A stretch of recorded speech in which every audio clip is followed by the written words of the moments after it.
మూత తీసి చూసుకొని బాగా ఉడికించుకోక్కర్లేదండి, పైన తొక్క వచ్చే విధంగా ఉడికించుకుంటే సరిపోతుంది.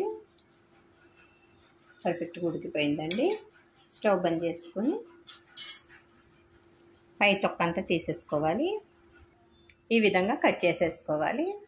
స్టవ్ వెలిగించుకొని ప్యాన్ పెట్టేసుకోవాలి. తాలింపుకి సరిపడా ఆయిల్ వేసుకోవాలి. అందులోనికి 1 ఇంచు చెక్క వేసుకోవాలి, ఇలాచి 2 వేసుకోవాలి, లవంగాలు 2, బిర్యానీ ఆకు 2 వేసుకొని వేయించుకోవాలి. సన్నగా కట్ చేసి పెట్టుకున్న ఉల్లిపాయలు వేసుకోవాలి.